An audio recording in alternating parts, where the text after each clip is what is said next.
Then the king summoned all the elders of Judah and Jerusalem. And the king went up to the temple of the Lord with all the people of Judah and Jerusalem, along with the priests and the prophets, all the people, from the least to the greatest. There the king read to them the entire book of the covenant that had been found in the Lord's temple. The king took his place of authority beside the pillar and renewed the covenant in the Lord's presence. He pledged to obey the Lord by keeping all his commands, laws, and decrees with all his heart and soul. In this way he confirmed all the terms of the covenant that were written on the scroll, and all the people pledged themselves to the covenant. Then the king instructed Hilkiah, the high priest, and the priests of the second rank, and the temple gatekeepers to remove from the Lord's temple all the articles that were used to worship Baal, Asherah, and all the powers of the heavens. The king had all these things burned outside Jerusalem on the terraces of the Kidron Valley, and he carried the ashes away to Bethel. He did away with the idolatrous priests who had been appointed by the previous kings of Judah, for they had offered sacrifices at the pagan shrines throughout Judah and even in the vicinity of Jerusalem. They had also offered sacrifices to Baal and to the sun, the moon, the constellations, and to all the powers of the heavens. The king removed the Asherah pole from the Lord's temple and took it outside Jerusalem to the Kidron Valley, where he burned it. Then he ground the ashes of the pole to dust and threw the dust over the graves of the people. He also tore down the living quarters of the male and female shrine prostitutes that were inside the temple of the Lord. As you can see in verse 2 of that section, it says they called it the Book of Agreement. So they came into agreement with this book. And then in verse 3 it says they wanted to obey God's commands. So obviously this was originally a command way back when the Israelites first came out of Egypt, when they were following Moses. And God spoke all these words, I am the Lord your God who brought you out of Egypt, out of the land of slavery. You shall have no other gods before me. You shall not make for yourself an idol in the form of anything in heaven above or on the earth beneath or in the waters below. You shall not bow down to them or worship them. For I, the Lord your God, am a jealous God, punishing the children for the sins of the father to the third and fourth generations of those who hate me, but showing love to a greater generation of those who love me and keep my commandments. So according to that, the first commandment was there's only one God. The second commandment is don't bow down to idols. So obviously there's a difference between gods and idols.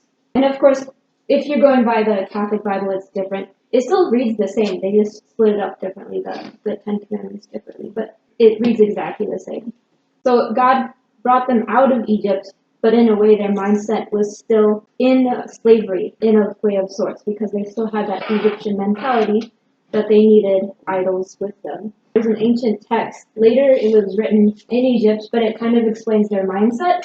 This was Ramses II's royal wife's sister. Her name was Bent Reshti, and she had been really sick. They found out she had an evil spirit with her that was making her sick. And so their best priest, his name was Tehuti Enheb, and he sailed all the way back down. So they live up in Thebes, and they went all the way south to Aswan, where this little girl lived, this little princess, and they could not get this evil spirit to come out. So they had to go back up to Thebes. So I kind of paraphrased it. It says the spirit was hostile towards him, against whom his learning and skill were of no avail, who set his magic arts at naught. The scribe sent a letter back to Egypt to implore the help of Khonsu, who was a god back in Egypt, the expeller of demons, to cast out the evil spirit from Bent Reshti, the princess, the little sister of the great royal wife. Ramses asked the large statue of Khonsu, which stands at Thebes, to give up its spirit into a portable figure of Khonsu. So, pretend this is too large. I can't move it. There's huge ones. I've been to Thebes before where they're just massive. And so he asks that the spirit be given up to the little portable idol, the smaller one. So horrible. And it says, as the priest lifted up the idol to Khonsu, the large statue bowed its head twice, inclining it a token of scent, or the spirit had possessed the smaller one. The idol was then shipped off to Bent Rashti, the princess, to expel the demon.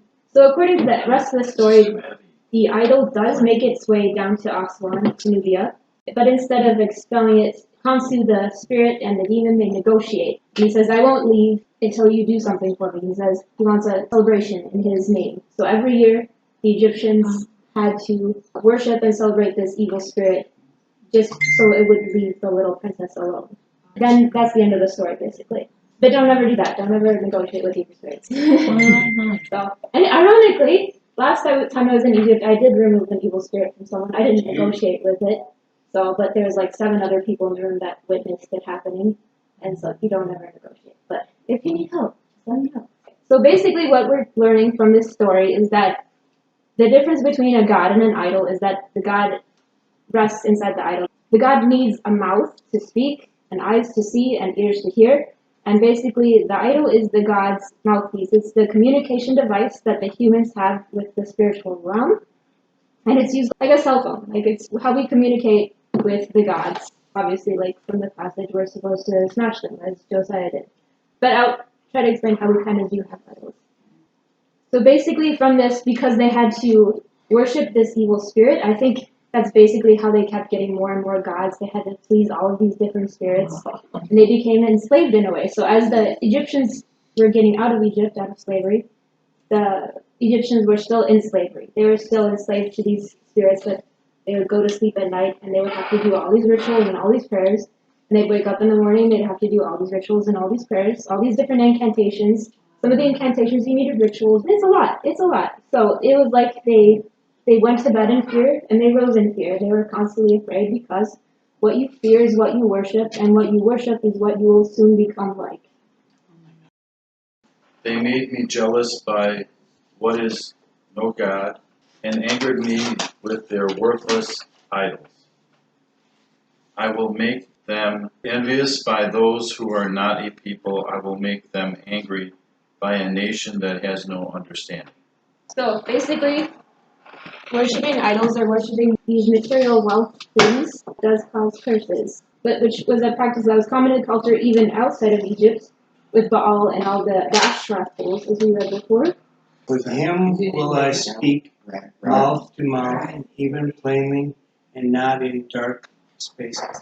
And the similitude of the Lord shall he behold. Wherefore then were ye not afraid to speak against my servant Moses? As you can see from that passage, he's actually doing something different. It sounds hypocritical, but he's not using a material thing made out of rock or wood. He's using an actual person. He's using Moses as a human being to be his mouthpiece instead of an idol. The Egyptians, because they worshipped gods and these idols, they would serve these idols, worship the idol, give it clothes. And to this day, there are cultures that do dress up their idols every day with clothes and food, give them whatever they need. They're in bondage in a way because they have to do this in order to please their gods. Come, make us a god, which the word here for God is Elohim, which is the word for the Hebrew God, who will go before us. As for this Moses man who brought us up out of the land of Egypt, we do not know what has become of him. Aaron said to them, tear off the gold rings which are in the ears of your wives, your sons, and your daughters, and bring them to me. Then all the people tore off their gold rings, which were in their ears, and brought them to Aaron. He took this from their hand and fashioned it with a graving tool, and made it into a molten calf. And they said, this is your God, Elohim, O Israel, who brought you up out of the land of Egypt. Now when Aaron saw this, he built an altar before it, and Aaron made a proclamation saying, tomorrow shall be a feast for the Lord Yahweh. So as you can see from this passage, the names Elohim and Yahweh are the words for the Hebrew God. The word Elohim is actually plural for many gods, but it can be used in singular terms. And Yahweh is, of course, the name for the Hebrew God. But no mention of Khonsu or Baal or any of the other pagan gods, as stated in the passage. So the Israelites were trying their best to get a hold of the Hebrew God in Egyptian fashion because they had lost Moses, who was their mouthpiece. And this was an action that they were previously commanded not to do. We saw before, it was one of the commandments not to do this. So if we go back just a chapter prior to the worship of the golden calf, we can see that God already knew how stiff-necked they would be. Then the Lord said to Moses, Look, I have specifically chosen Bezalel, son of Uri, grandson of Hur, of the tribe of Judah. I have filled him with the Spirit of God, giving him great wisdom, ability, and expertise in all kinds of crafts. He is the master craftsman, expert in working with gold, silver, and bronze. He is skilled in engraving and mounting gemstones and in carving wood. He is a master in every craft. And I have personally appointed Ahalib, son of Ahisamach, of the tribe of Dan, to be his assistant. Moreover, I have given special skill to all the gifted craftsmen, so they can make all things I have commanded you to make.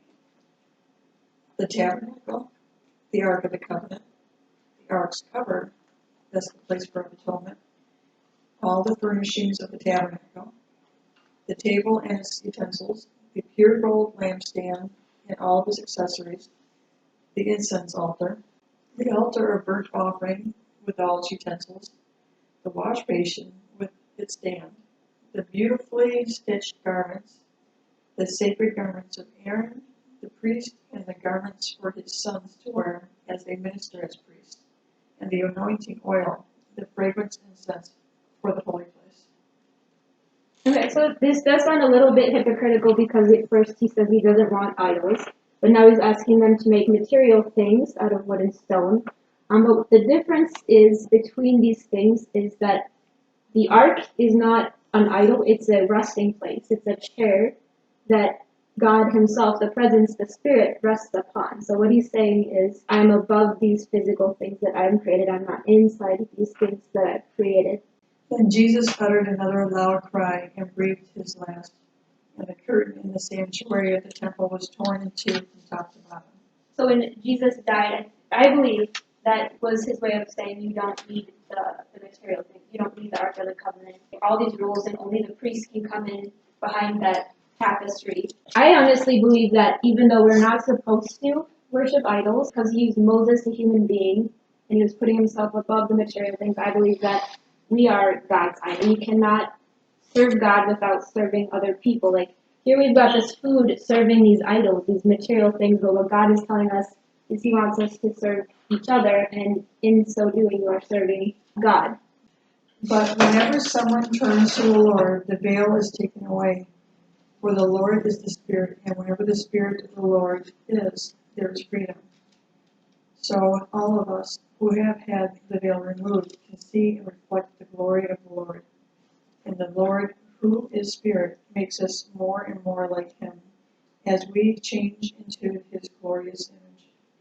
What know ye not that your body is the temple of the Holy Spirit, who is in you, whom ye have of God, and ye are not your own?